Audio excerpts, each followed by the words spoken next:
আমরা আজকে একটা গুরুত্বপূর্ণ বিষয় নিয়ে কথা বলার চেষ্টা করছি, যেটা আমি মনে করি যে আপনাদের জীবনের সাথে, জীবনের লক্ষ্য উদ্দেশ্যের সাথে এবং সামনের দিনগুলোতে আপনাদের দিন এবং আখেরাত গোছানোর জন্যে সহায়ক হবে ইনশাআল্লাহ আযজা ওয়া জাল। সূরা যারিয়াতের 56 নম্বর আয়াত আল্লাহ রাব্বুল আলামিন এখানে ইরশাদ করেছেন, ওয়া মা খালাকতুল জিন্না ওয়াল ইনসা ইল্লা লিয়াবুদুন। আমি জিন জাতি আর মানব জাতিকে শুধু আমার ইবাদত করার জন্যই সৃষ্টি করেছি। জিন জাতি আর মানব জাতিকে আমি শুধু আমার ইবাদত করার জন্যই সৃষ্টি করেছি, অন্য কোনো কারণে সৃষ্টি করি নাই। জিন জাতির অস্তিত্ব আমাদের মেডিকেল সায়েন্স হয়তো স্বীকার করবে না, আপনারা যে প্যাটার্নে পড়াশোনা করছেন তারাও হয়তো স্বীকার করবে না। আল্লাহ রাব্বুল আলামিন অভ্রান্ত সত্যের উৎস, যেই কিতাবের মধ্যে কোনো সন্দেহ নাই, লা রাইবা ফি হুদাল লিল মুত্তাকিন, যেই কিতাবে কোনো বিকৃতি আসতে পারবে না। ইন্না নাহনু নাযালনা যিকরা ওয়া ইন্না লাহু লাহাফিজুন। আল্লাহ বলেছেন, আমি কোরআন নাজিল করেছি, আমি হেফাজত করব। সেই কিতাবের মধ্যে আল্লাহ পাক বলেছেন, ওয়া মা খালাকুল জিন্না ওয়াল ইনসা ইল্লা লিয়াবুদুন। আমি জিন জাতীয় সৃষ্টি করেছি, মানব জাতীয় সৃষ্টি করেছি শুধু আমার ইবাদত করার জন্য।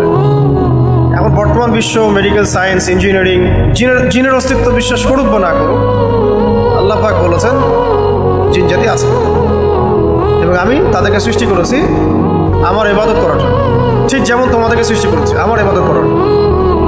জিন জাতিকে আল্লাহ রাব্বুল আলামিন সৃষ্টি করেছেন, এটা ব্যাখ্যা করেছেন, বর্ণনা করেছেন। সূরা জিন নামে আলাদা সূরাও নাজিল করেছেন, সূরা জিন নামে আলাদা সূরাও নাজিল করেছেন। কুল উহিয়া ইলাইয়া আন্নাহু ইসতামা'a নাফারুম মিনাল জিন ফাকালু ইন্না সামি'না কুরআনান আজাবা। এইভাবে সূরা জিন শুরু হয়েছে। রাসূলুল্লাহ সাল্লাল্লাহু আলাইহি ওয়াসাল্লাম তায়েফ থেকে যখন ফিরে আসছিলেন, তায়েফবাসী তাকে কি কষ্ট দিয়েছে এটা তো আপনারা জানেনই, আমি আশা করি আপনারা জানেন, যদিও সিলেবাসে নাই, তারপরে আপনারা জানেন।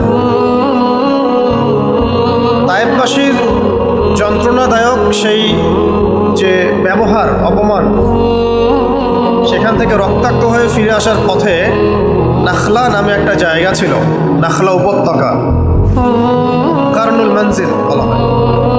ওই জায়গায় নবী সাল্লাল্লাহু আলাইহি ওয়াসাল্লাম রাতের বেলা তাহাজ্জুদের নামাজ পড়ছিলেন এবং এই নামাজে তিনি কোরআন তেলাওয়াত করছিলেন। এই কোরআন তেলাওয়াত শুনে জিনদের একটা দল ইসলাম কবুল করেছে। এই কোরআন তেলাওয়াত শুনে জিনদের একটা দল ইসলাম কবুল করেছে। মানুষকে দাওয়াত দেওয়ার জন্য নবী সাল্লাল্লাহু আলাইহি ওয়াসাল্লাম তায়েফে গিয়েছেন। মানুষেরা ইসলাম কবুল করে নাই, কিন্তু নবী সাল্লাল্লাহু আলাইহি ওয়াসাল্লামের তেলাওয়াত শুনে জিনেরা ইসলাম কবুল করেছে। তাই আমরা দিনের কাজ করতে থাকলে ইম্প্যাক্ট কোথায় পড়বে এটা নিয়ে আমাদের এত উদ্বিগ্ন হওয়ার কিছু নাই। দাওয়াতের মেহনত চলতে থাকবে, ইম্প্যাক্ট যেখানে ফেলানোর সেখানে আল্লাহ পাক ফেলবেন। হয়তো আপনি যাদেরকে নিয়ে আশা করছেন তারা আপনার কথা শুনবে না বা আপনাকে ভুলও বুঝতে পারে। এমন হতে পারে অন্য কোনো জাতি, অন্য কোনো কওম, অন্য কোনো দেশ, অন্য কোনো রাষ্ট্র আপনার দাওয়াত কবুল করেছে। ঠিক যেমন মক্কায় 13 বছর দাওয়াত দেওয়া হলো, মক্কায় 13 বছর ইসলামের দাওয়াত দেওয়া হলো। প্রথম দিকে মক্কাবাসীর আচরণ কী ছিল আপনারা তো জানেন। আবার সেখান থেকে আবু বকর, ওমর, ওসমান, আলী, তাদের মতো সাহাবীও তৈরি হয়েছেন। কিন্তু ইসলামী রাষ্ট্র কায়েম হলো প্রথমে গিয়ে মদিনায়। কোথায়? মদিনায়। 13টা বছর আবু জেহেলদেরকে বোঝানো হলো ইসলাম সম্পর্কে, কোরআন সম্পর্কে, শরিয়া সম্পর্কে, তারা কবুল করলো না। 3 বছর দাওয়াত দেওয়া হলো মদিনায়। 3 বছরের মধ্যে মদিনায় ইসলামী রাষ্ট্র কায়েম। ইম্প্যাক্ট কোথায় পড়বে এটা নিয়ে আমাদের এত উদ্বিগ্ন হওয়ার কিছু নাই। আমাদের কাজ দাওয়াত দেয়া। মাদ্রাসা পড়ুয়া ভাইরা যদি হাকিকত বুঝতে না পারে, আল্লাহ পাক জেনারেল শিক্ষিত ভাইদেরকেও তুলে নিয়ে আসতে পারেন। জেনারেল ভাইরা যদি হাকিকত বুঝতে না পারে, আল্লাহ পাক অমুসলিমদেরকে হেদায়েত দিয়ে ইসলাম কবুল করাতে পারেন। আল্লাহ পাকের কোনো দল, জাতি, গোষ্ঠী, ব্যক্তির কোনো পরোয়া নাই। ইন তানসুরুল্লাহ ইয়ানসুরুকুম, তোমরা যদি আল্লাহকে সাহায্য করো, মানে আল্লাহর দ্বীনকে সাহায্য করো, আল্লাহ তোমাদেরকে সাহায্য করো। ওয়া ইন তাতাওয়াল্লাউ ইস্তাবদিল কওমান গায়রাকুম, তোমরা যদি মুখ ফিরে চলে যাও, আল্লাহ পাক প্রয়োজনে অন্য কওমকে হেদায়েত দিয়ে তোমাদের স্থলাভিষিক্ত করবেন। সুম্মা লা ইয়াকুনু আমসালাকুম, তারা তোমাদের মতো অপদার্থ হবে না। আমাকে সৃষ্টি করেছেন, জিন জাতীয় সৃষ্টি করেছেন। আমি জিনের কথাটা কেন বললাম প্রথমে? কারণ আমরা যত পড়াশোনা করছি, এডুকেশন সিস্টেমটা স্কুল থেকে নিয়ে, কলেজ থেকে নিয়ে, বিশ্ববিদ্যালয়, ইঞ্জিনিয়ারিং, মেডিকেল সায়েন্স, কেউই জিনের অস্তিত্ব বিশ্বাস করে না। কারণ জিন দেখা যায় না। ফেরেশতার অস্তিত্ব বিশ্বাস করছে না, কারণ ফেরেশতা দেখা যায় না। কোনো কোনো ক্ষেত্রে তারা আল্লাহর অস্তিত্বও বিশ্বাস করছে না, কারণ আল্লাহকে দেখা যায় না। নাউযুবিল্লাহ। এই প্যাটার্নটার উপরে পশ্চিমাদের আদলে বাংলাদেশেও শিক্ষা ব্যবস্থাকে প্রণয়ন করা হয়েছে, যার মধ্যে আমরা পার্ট অ্যান্ড পার্সেল হয়ে গেছি। আর আমাদের রিজিকের সোর্সকে বেঁধে দেওয়া হয়েছে এই শিক্ষার সাথে, যাতে করে আপনি you are bound to do so, আপনি এই শিক্ষা শিখতে বাধ্য, তাহলে আপনি চাকরি পাবেন না, ক্যাডার হতে পারবেন না, ভালো জব পাবেন না। তাহলে যে শিক্ষার বুনিয়াদটা হচ্ছে নাস্তিকতার উপরে, অবিশ্বাসের উপরে, কুফরের উপরে, কোরআনে আল্লাহ পাক যেটা বলছেন সেটাকেও তার অস্বীকার করতে বিন্দুমাত্র বুক কাঁপছে না। এসব কি এই যুগে চলে? এগুলো আগের যুগের কথা। এই যুগ তো সায়েন্স অ্যান্ড টেকনোলজির যুগ, এই যুগে আবার এগুলো চলে? সূরা আর রহমানের মধ্যে আল্লাহ রাব্বুল আলামিন 31 বার একটা কথা রিপিট করেছেন, 31 বার একই আয়াত রিপিট করেছেন, ফাবিআইয়ি আলাই রাব্বিকুমা তুকাযিবান। 31 বার একটা আয়াত রিপিট করার অর্থ হচ্ছে আল্লাহ রাব্বুল আলামিন খুব জোর দিয়ে কিছু বলতে চাচ্ছেন। ফাবিআইয়ি আলাই রাব্বিকুমা তুকাযিবান, একটা একটা করে নিয়ামত স্মরণ করিয়ে দেওয়া হচ্ছে এবং বলা হচ্ছে তোমরা দুই জাতি কোন কোন নিয়ামতকে অস্বীকার করবা। তোমরা দুই জাতি বলতে এখানে ওই যে ওয়ামা খালাকতুল জিন্না ওয়াল ইনসা ইল্লা লিয়াবুদুন, জিন জাতি আর মানব জাতিকে বলা হচ্ছে যে তোমরা দুই জাতি তোমাদের রবের কোন কোন অনুগ্রহকে অস্বীকার করো। আমাদের সিস্টেম জিন স্বীকার করছে না, ফেরেশতা স্বীকার করছে না, আগেকার আসমানি কিতাব স্বীকার করছে না, আগেকার নবী রসুলকে স্বীকার করছে না, ইভেন আল্লাহ পাকের অস্তিত্বকেও স্বীকার করছে না। ওই যে জনাব তারা বলেছেন যে পৃথিবীর সৃষ্টি হয়েছে বিগ ব্যাং থেকে, তাই না? যাদেরকে এই সিস্টেমে পূজা করা হয়, পূজনীয় ব্যক্তিত্ব তারা বলেছে পৃথিবীর সৃষ্টি হয়েছে বিগ ব্যাং থেকে। এর আগে সব একটা বিন্দুর মধ্যে ছিল, ওখান থেকে মহা এক্সপ্লোশন হয়েছে, তারপরে সময়ের আবর্তনে আস্তে আস্তে আস্তে আস্তে এইভাবে সৃষ্টি হয়েছে। এখানে কোনো ইলাহ নাই, কোনো খালেক নাই। তার মানে শিক্ষা ব্যবস্থার বুনিয়াদটা হচ্ছে শিরকের উপরে। স্যাররা থাকলে মাইন্ড করেন না, এটা বাস্তবতা। শিক্ষা ব্যবস্থার বুনিয়াদটা হচ্ছে শিরকের উপরে। আল্লাহ রাব্বুল আলামিন সূরা আম্বিয়ার মধ্যে বলেছেন, কোন সূরায়? সূরা আম্বিয়ার মধ্যে আল্লাহ পাক বলেছেন আওয়ালাম ইয়ারাল্লাযীনা কাফারু, যারা কাফের তারা কি দেখে না? দেখে না মানে তারা কি উপলব্ধি করতে পারে না? আওয়ালাম ইয়ারাল্লাযীনা কাফারু আন্নাস সামাওয়াতি ওয়াল আরদা কানাতা রাতকান ফাফাতাকনাহুমা, কাফেররা কি লক্ষ্য করে দেখে না বা বুঝতে পারে না যে আসমান সমূহ, মহাবিশ্বের কনসেপ্ট আমরা পাইছি কবে? আল্লাহ রাব্বুল আলামিন 1400 বছর আগে বলেছেন আসমান সমূহ, অনেকগুলো আসমান এবং এই জমিন পৃথিবী একটা বিন্দুর মধ্যে কেন্দ্রীভূত ছিল। কানাতা রাতকান ফাফাতাকনাহুমা, আল্লাহ পাক বলছেন এরপরে আমি উভয়কে পৃথক করে দিলাম। আল্লাহ বলছেন আমি পৃথক করে দিলাম। আমরা বলছিলাম যে আমাদের পুরো শিক্ষা ব্যবস্থার প্যাটার্নটা কুফর এবং শিরকের উপরে দাঁড়িয়ে আছে। এখান থেকে প্রমাণ করতে গিয়ে আমরা বিগ ব্যাং থিওরি নিয়ে কথা বলছিলাম যে এখনকার মডার্ন সায়েন্স কি বিশ্বাস করে বিগ ব্যাংয়ের মধ্য দিয়ে মহাবিশ্ব সৃষ্টি হয়েছে। আল্লাহ রাব্বুল আলামিন সূরাতুল আম্বিয়া এর 30 নম্বর আয়াতে ইরশাদ করছেন আওয়ালাম ইয়ারাল্লাযীনা কাফারু, একটু আগে বললাম আওয়ালাম ইয়ারাল্লাযীনা কাফারু, কাফেররা কি লক্ষ্য করে দেখে না আন্নাস সামাওয়াতি ওয়াল আরদা কানাতা রাতকান ফাফাতাকনাহুমা, এই মহাবিশ্ব আসমান সমূহ এবং এই জমিন একটা বিন্দুর মধ্যে কেন্দ্রীভূত ছিল, এরপরে আমি আল্লাহ এটাকে পৃথক করে দিলাম।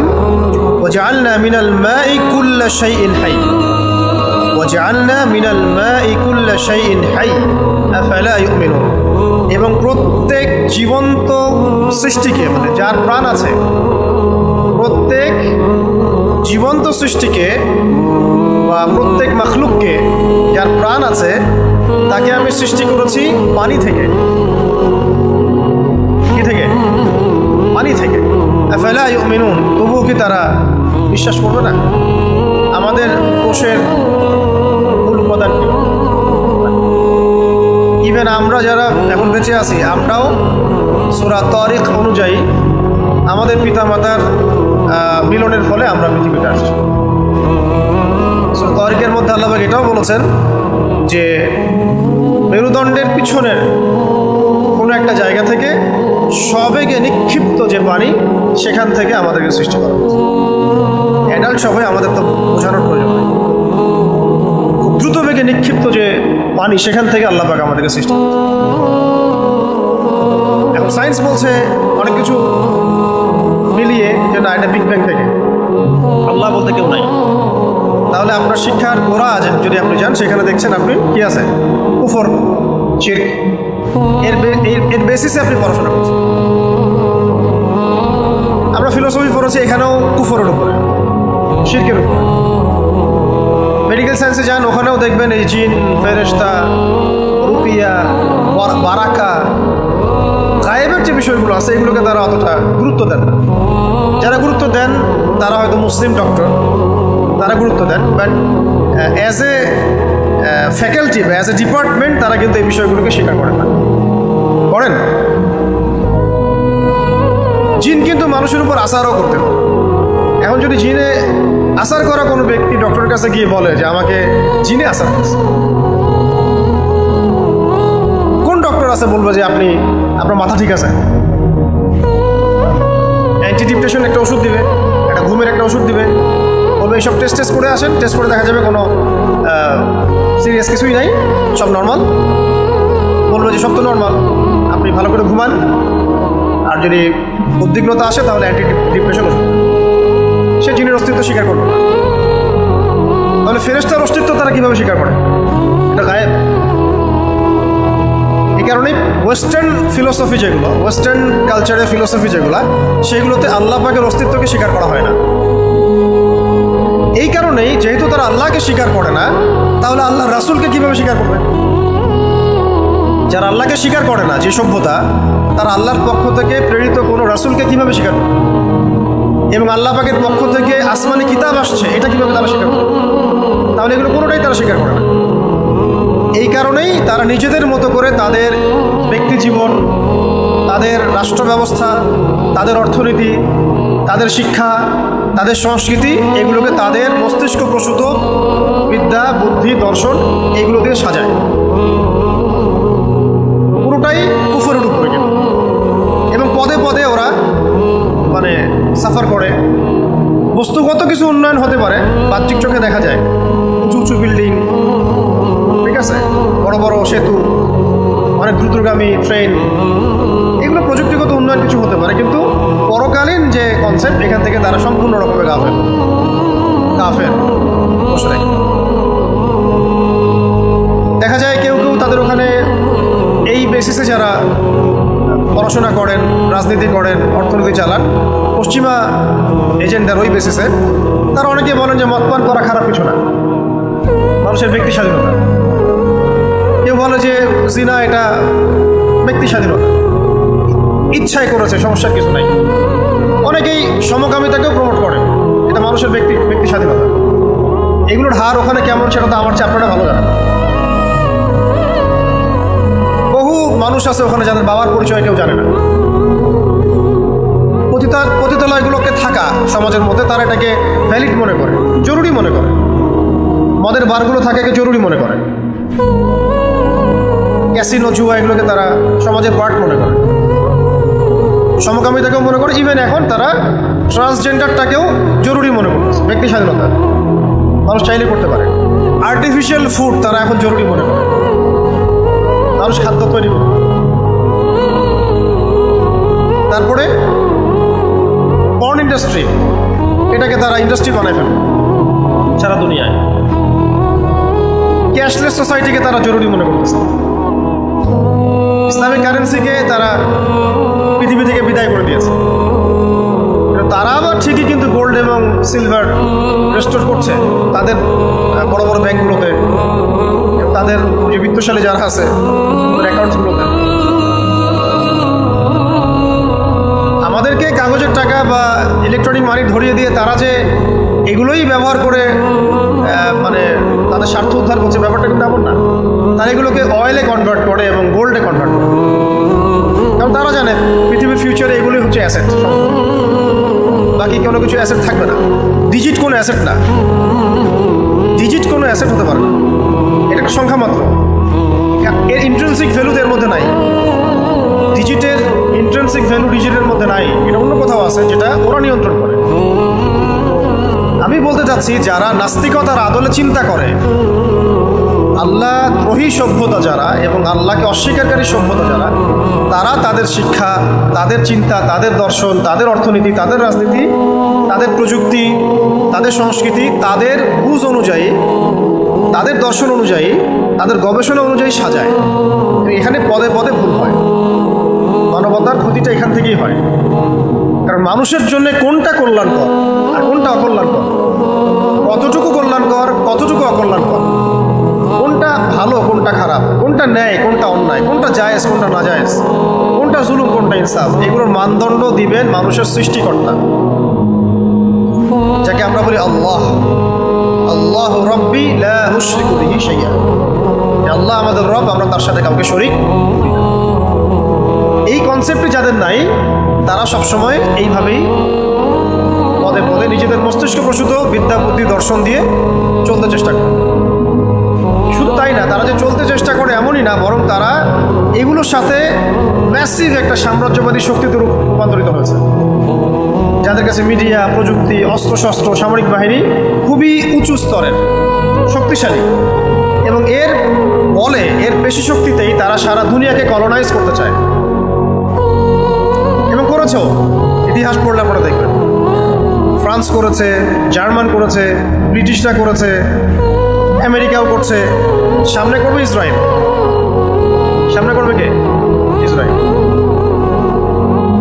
এই যে কলোনাইজ করার যে তাদের যে একটা বিশ্ব শাসন করার যে একটা দুরভিসন্ধি, এটা আবার তাদের নিজেদের পক্ষ থেকে না, এটা আবার আরেকটা ক্যারেক্টারের পক্ষ থেকে, যে ক্যারেক্টার এখনো সমাজে আত্মপ্রকাশ করে নাই।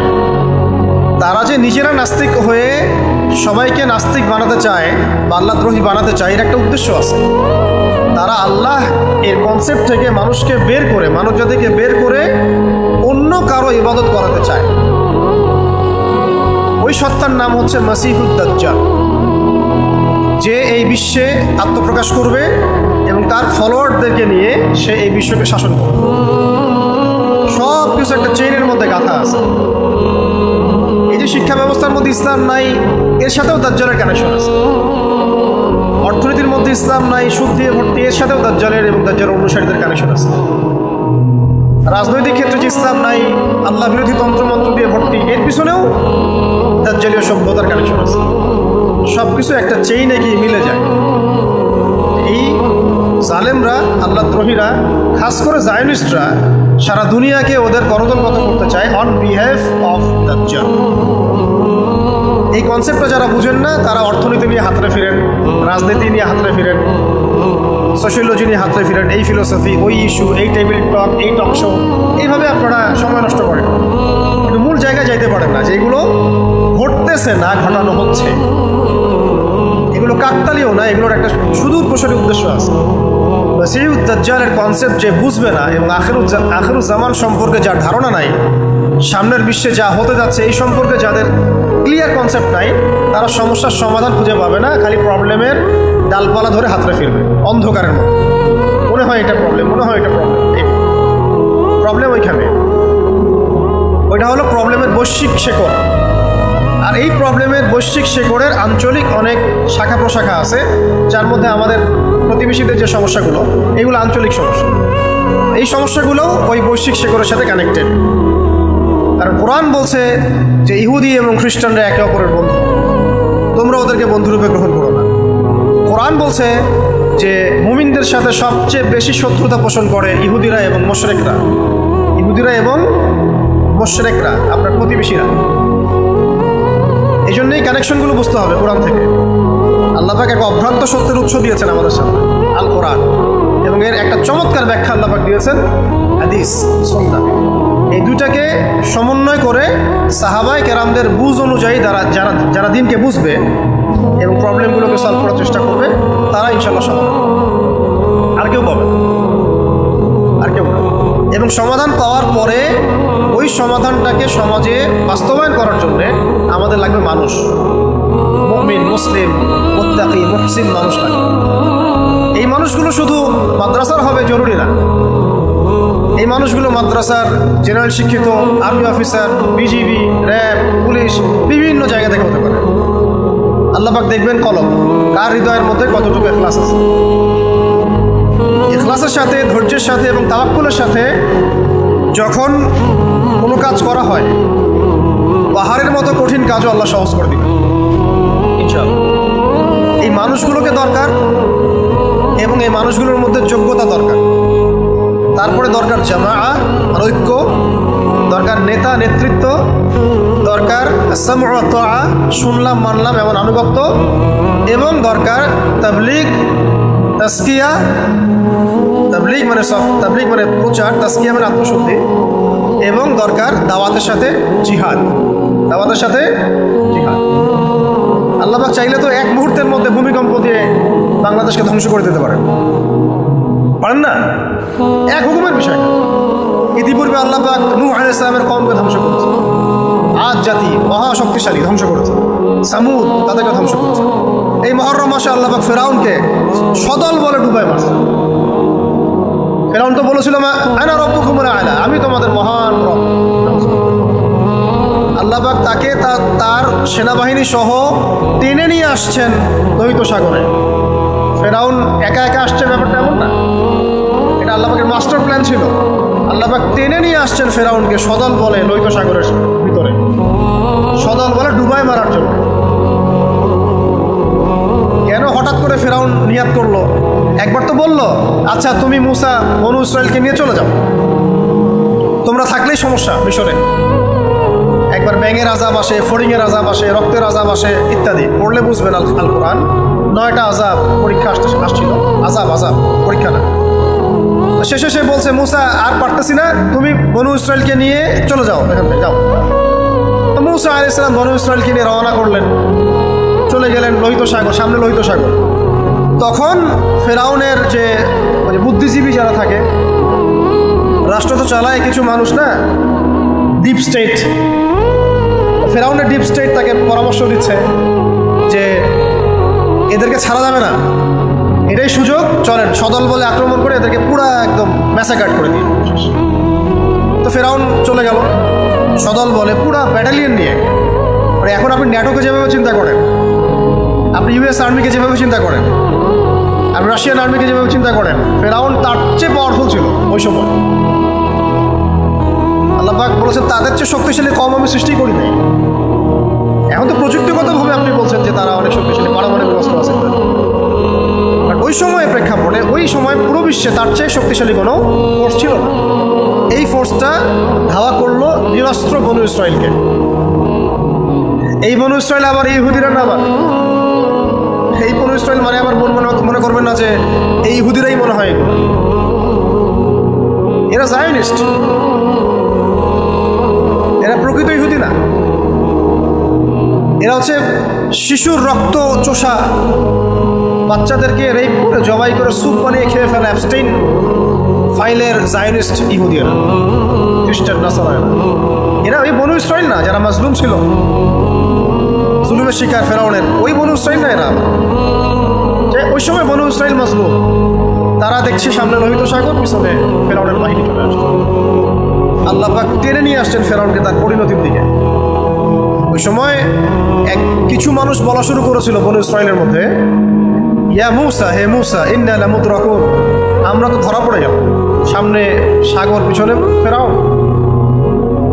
তো ওই সময় মুসা আলাইহিস সালাম ব্যর্থহীন কণ্ঠে বলছেন যে কাল্লা, কখনো না, ইন্না মাইয়া রব্বি সাইয়াহদিন, আমার রব আমার সাথে আছেন, তিনি আমাকে সাহায্য।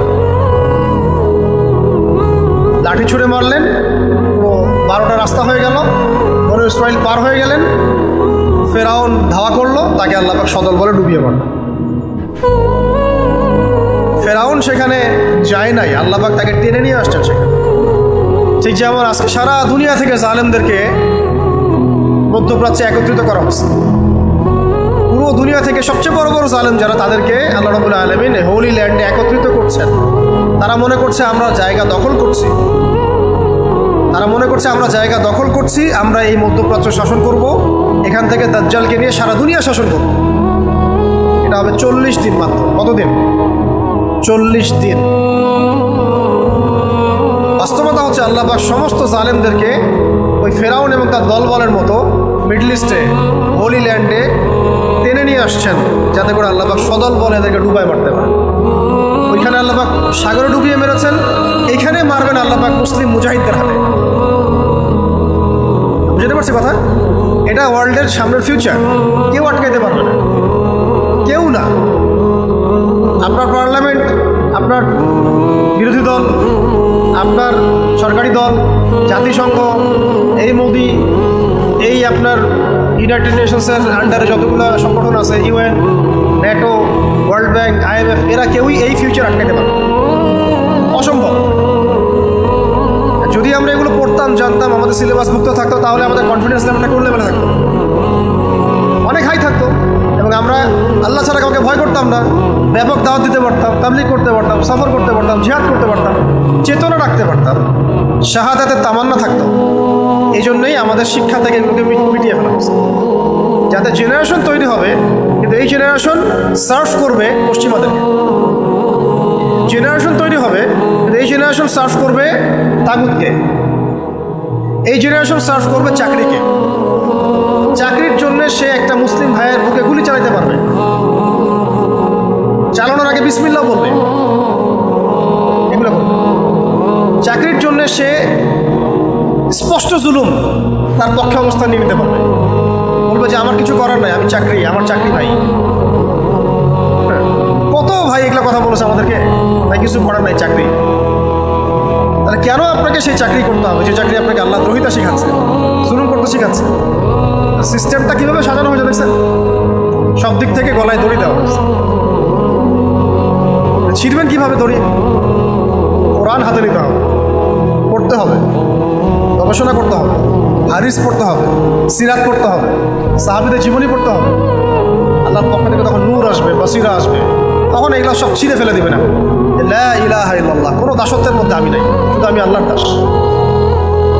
তখন সব দায়িত্ব আল্লাহ নিয়ে নেবেন, আপনার রিজিকের, পড়াশোনার, পরিবারের, বিপদ আপদের, বালা মুসিবতের সব দায়িত্ব আল্লাহর। পরীক্ষা আসবে, পরীক্ষা তো আসবেই। আপনি যত হকের পথে থাকবেন তত বেশি পরীক্ষা আসবে। যত বড় ইমানদার হবেন তত বেশি আপনি বিতর্কিত হইতে পারেন। যত বড় মুত্তাকি হবেন তত আপনার চতুর্দিক থেকে আপনার বালা মুসিবত আসবে। কিন্তু প্রশান্তির জায়গা হচ্ছে যে আল্লাহ পাক আপনাকে তার নিজ রহমতের চাদরের মধ্যে ঢেকে নেবেন, এটাই। এবং সমস্ত কিছুর জন্য আল্লাহ যথেষ্ট হয়ে যাবে। হাজার চেষ্টা করে শত্রুতা কিছুই করতে পারবে না, কিছুই করতে পারবে না, সাময়িক কিছু আঘাত ছাড়া কিচ্ছু করতে পারবে না। এবং আল্লাহ পাক আপনাকে আপনার গন্তব্য মাকসাদ হাসিল করে দিবে। এখানে শিক্ষা আছে মুহররম মাস থেকে। ওরা মনে করতেছে যে ওরা মধ্যপ্রাচ্য দখল করতেছে, আল্লাহ পাক ওদেরকে টেনে নিয়ে আসছেন ওই জায়গায় ধ্বংস করার। এই যে আমাদের আশপাশে যে স্লোগানগুলো উঠতেছে মাঝে মাঝে, বাংলাদেশ গিলে ফেলবো, বাংলাদেশ খেয়ে ফেলবো, রংপুর কেটে ফেলবো ইত্যাদি, স্থলপথে যদি ওরাও ঢুকে কখনো, দূর থেকে মিসাইল না মেরে, দূর থেকে কাপুরুষের মতো মিসাইল না মেরে, ইহুদিদের যেমন ইহুদি কাপুরুষদের কথা বলতেছে, ব্যাটেল ফিল্ডে তো লড়ার ওদের নাই, সাহস নাই। দূর থেকে মিসাইল মেরে মেরে মেরে নিরস্ত্র গাজার মানুষদেরকে হত্যা করছে। 1 বছরে 70,000 মানুষকে হত্যা করছে, 1 বছর। এটা মানবতা বিরোধী অপরাধ হয় নাই। এগুলোকে কেউ মব বলেন, মানবতা বিরোধী অপরাধ বলেন, ওদেরকে জালেম বলেন, আমরা বলতেও ভয় পাই। আর ওদের জুলুমের চামড়া এতই মোটা যে কেউ বললে ওদের গায়ে লাগে না। আমি তো বললাম, এরা ছোট ছোট মেয়েদেরকে রেপ করে পিস পিস করে কেটে স্যুপ বানায় খেয়ে ফেলা যাবে। এটা হিউম্যান করতে পারে? এটা হিউম্যান বিং না, এরা যে কি আল্লাহ ভালো জানে। এটা আবার মনে করেন না যে তার অন্য কোনো এলিয়েন, ভিতর থেকে তারা মানুষের পর্যায়ে নাই, আর হায়ওয়ানের পর্যায়ে গেছে, পশু জানোয়ার, মানুষ খেকো। তো এগুলোকে মানবতা বিরোধী অপরাধ বলা হচ্ছে। আমি যেটা বলছিলাম যে বনু ইসরায়েলকে আল্লাহ পাক নাজাত দিলেন, মুসা আলাইহিস সালামকে নাজাত দিয়ে দিলেন, ফেরাউনকে তার সদল বলে ডুবায় মারলেন, আল্লাহ পাক টেনে নিয়ে আসলেন। ঠিক জালেমদেরকে আল্লাহ পাক এখানে টেনে নিয়ে আসলেন মধ্যপ্রাচ্যে। আমাদের অঞ্চলে যদি কেউ আমাদেরকে ইসলামের কারণে, তাওহীদের কারণে ধ্বংস করতে চায়, মেরে ফেলতে চায়, দখল করতে চায়, ইত্যাদি ইত্যাদি, তারা যদি কাপুরুষের মতো মিসাইল না মারে, স্থলপথে আমাদের সাথে লড়তে চায়, ওদেরকে আল্লাহ পাক টেনে নিয়ে আসবেন এই জমিনের মধ্যে কবর দেওয়ার জন্য, দাফন করার জন্য। আমি বুঝতে পারতেছি আল্লাহ পাকের মাস্টার প্ল্যান আছে সব কিছু।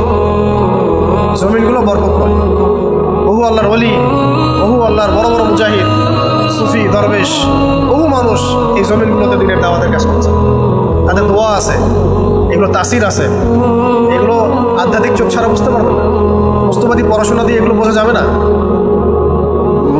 বস্তুবাদী পড়াশোনা আমাকে খালি সূত্র শিখাবে, ক্যালকুলেশন শিখাবে। এর বাইরে আল্লাহ পাকের নিয়ন্ত্রিত মহা জগৎ আছে, অনেক জগৎ পড়ে আছে, এগুলো সম্পর্কে আমাদেরকে এগুলো শেখাইতে পারবে না। এগুলো শিখতে হলে, জানতে হলে কোরআনের কাছেই আসতে হবে, হাদিসের কাছেই আসতে হবে। কবরের জীবন এরা স্বীকার করে না, কবরের আযাব এরা স্বীকার করে না, বলে এগুলো কোনো বৈজ্ঞানিক ব্যাখ্যা নাই। বারজাখের জীবন এটা স্বীকার করে না, বলে এগুলো কোনো বৈজ্ঞানিক ব্যাখ্যা নাই। রুহের জগৎ এরা স্বীকার করে না। রুহের জগতে আমরা ছিলাম, সেখান থেকে এখানে আসছি, আল্লাহ এই সিস্টেম এগুলো বিশ্বাস করে না। এলিয়েন খুঁজে বেড়ায় পৃথিবীতে, অথচ আমরা যে জান্নাত থেকে পৃথিবীতে আসছি এই কনসেপ্ট বিশ্বাস করে না। কথা বুঝতে পারছেন? এলিয়েনে বিশ্বাস করে, রুহর বিশ্বাস করে না। জান্নাতে মাখলুক আছে, আল্লাহ পাক সৃষ্টি করেছেন আমাদের জন্য, বিশ্বাস করে না। পৃথিবীর কেন্দ্রে, সূর্যের কেন্দ্রের তাপমাত্রা কত ডিগ্রি, এগুলো নিয়ে গবেষণা করে। জাহান্নাম বিশ্বাস করে না।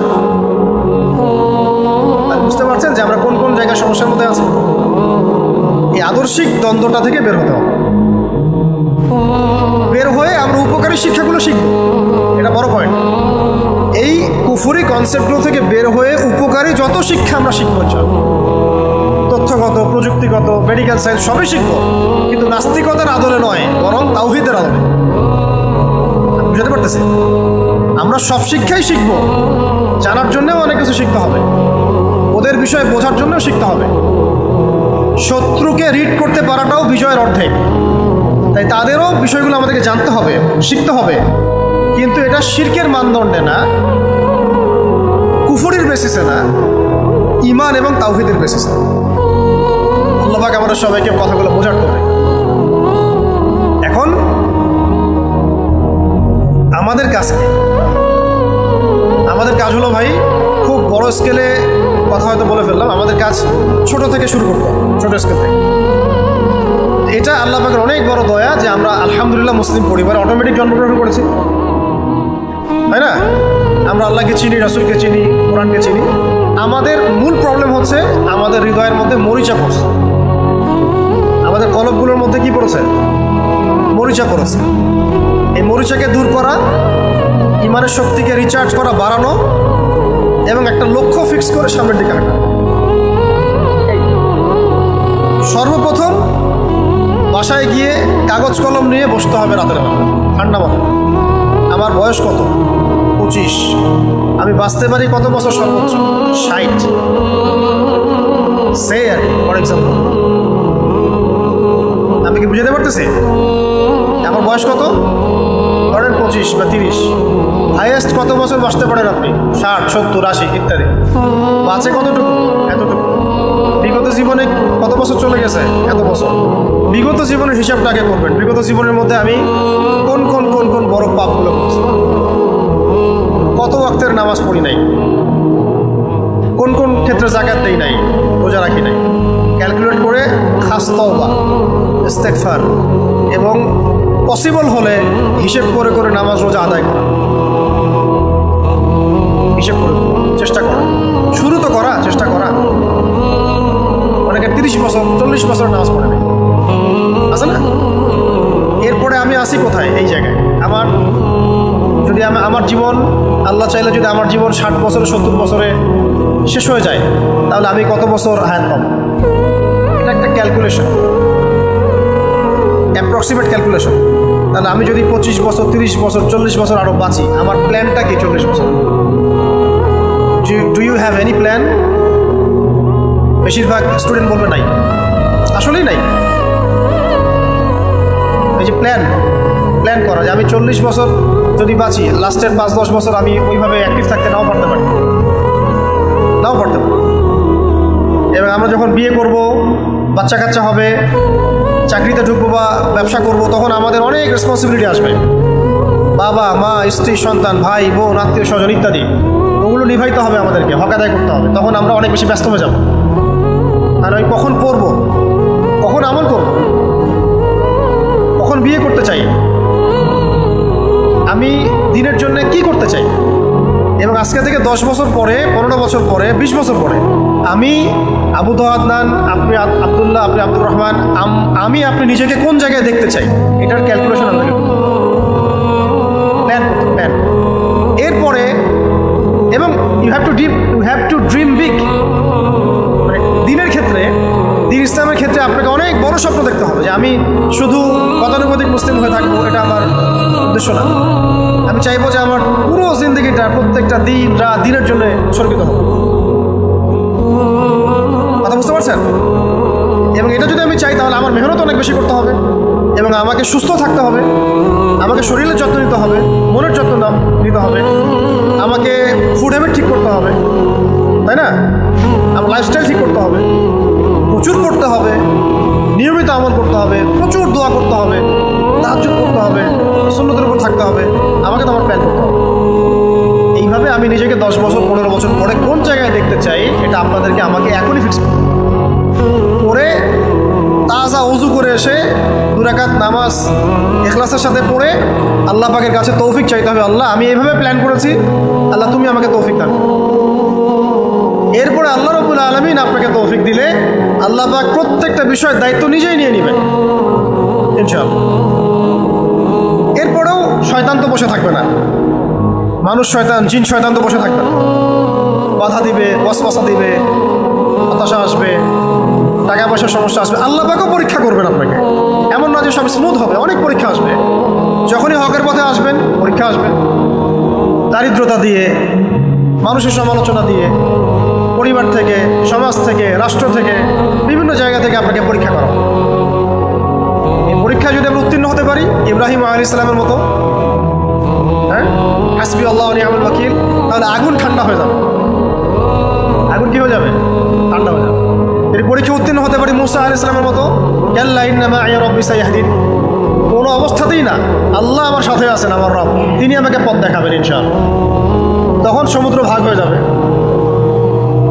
পরীক্ষা উত্তীর্ণ হতে পারি মুহাম্মদ সাল্লাল্লাহু আলাইহি ওয়াসাল্লামের মতো, বদরের যুদ্ধ হবে, সামনে অনেক ফোর্স, আমরা 313। সাহাবায়ে কেরাম বলছেন, ইয়া রাসূলুল্লাহ, আপনি আমাদেরকে আদেশ করলে আমরা আপনার সাথে উত্তাল সমুদ্রে ঝাঁপ দিতে পারি, ব্যাস চলো যুদ্ধ হবে। গুহার মধ্যে তিনি আছেন, আবু বকর রাদিয়াল্লাহু আনহুর সাথে, উপরে কাফেররা দেখে ফেললো অবস্থা। তিনি বলছেন, লা তাহজান ইন্নাল্লাহ মা'ানা, চিন্তা করো না, আল্লাহ আমাদের সাথে আছে। এইভাবে উত্তীর্ণ হতে পারলে ওই যে 60 বছর পরে, 70 বছর পরে আমি নিজেকে যেখানে দেখতে চাচ্ছি, ওই গন্তব্য আল্লাহ পাক হাসিল করাই দিবেন এটা, কোনো সন্দেহ নাই। সন্দেহ করার কোনো অবকাশই নাই যে আল্লাহ পাক পুরো মহাবিশ্ব পরিচালনা করছেন, জান্নাতের মালিক, জাহান্নামের মালিক, আখিরাতের মালিক, দুনিয়ার মালিক, কিয়ামত দিবসের মালিক, আমাদের রিজিকের মালিক, হায়াতের মালিক। মহাবিশ্বে এত এত গ্রহ নক্ষত্র, এত এত গ্যালাক্সি, যার কোনো সীমাই নাই। এত বড় পরিসরে আল্লাহ পাক যেভাবে নিপুণভাবে তার সৃষ্টিকে পরিচালনা করছেন, সেই আল্লাহ পাক, আমি একটা ইন্ডিভিজুয়াল ব্যক্তি, আমার জীবনের এই লক্ষ্যগুলো আল্লাহ পাক অর্জন করাতে পারেন না, এটা তো হইতেই পারে। আমার কাজ খালি, আমাদের কাজ আল্লাহ পাকের সাথে সম্পর্ক গাঢ় করা, আল্লাহ পাকের সাথে সম্পর্ক গাঢ় করা। সেটার জন্য যা যা করার তাই করতে হবে। পড়াশোনা, নামাজ, ইবাদত, বন্দেগী, নফল রোজা, হজ, উমরা, যাকাত, সাদাকা, যত আমলের মাধ্যমে, দোয়ার মাধ্যমে, তওবার মাধ্যমে, ইস্তেগফারের মাধ্যমে, মুজাহাদার মাধ্যমে, দাওয়াতের মাধ্যমে, তাবলীগের মাধ্যমে, দ্বীনের খিদমতের মাধ্যমে এবং নিয়াত রাখা যে জিহাদের সুযোগ আসলে জিহাদের মাধ্যমেও প্রয়োজনে নিজের জান মাল বিসর্জন দিয়ে হলেও আমাকে আল্লাহর সামনে প্রমাণ করতে হবে যে হ্যাঁ আমি আল্লাহ। সেটাই আমাদের কাজ। আল্লাহ পাক আমাদের সবাইকে আমাদের এই কাজগুলো আঞ্জাম দেওয়ার তৌফিক দান। খাস করে আমি যা বললাম তার উপরে আল্লাহ পাক আমাকে সবার আগে আমল করার তৌফিক দান করেন এবং যারা যারা আলোচনা শুনেছেন এবং শুনবেন সবাইকে আল্লাহ পাক আমল করার তৌফিক দান করেন। খাস করে আমাদের তরুণ ভাই এবং তরুণী বোনদেরকে আল্লাহ পাক যেন দিনের জন্য কবুল করেন। আগামীর বাংলাদেশের ফিউচার আপনাদের উপর ডিপেন্ড করতেছে, মানে অনেকাংশে ডিপেন্ড করতেছে। ফলাফল কার হাতে? আমরা যদি ইনসাফ করি আমাদের হাতে বিজয় আসবে, ইনসাফ না করতে পারি আল্লাহর সাথে বিজয় তো বহুত দূরের কথা, কাফেরদের একটা মায়েরও আমাদের গর্দান মিস করবে না, এটা জেনে রাখবে। আমরা যদি ঠিক না হয়ে যাই, ভালো না হয়ে যাই, লাইনে না আসি, কাফেরদের একটা মায়েরও মাটিতে পড়বে না। তারা প্রস্তুত, তারা প্রিপেয়ার্ড। আমরা কি প্রস্তুত? আমরা অনেকাংশেই প্রস্তুত না। আল্লাহ পাক আমরা সবাইকে প্রস্তুতি গ্রহণ করার তৌফিক দান করেন।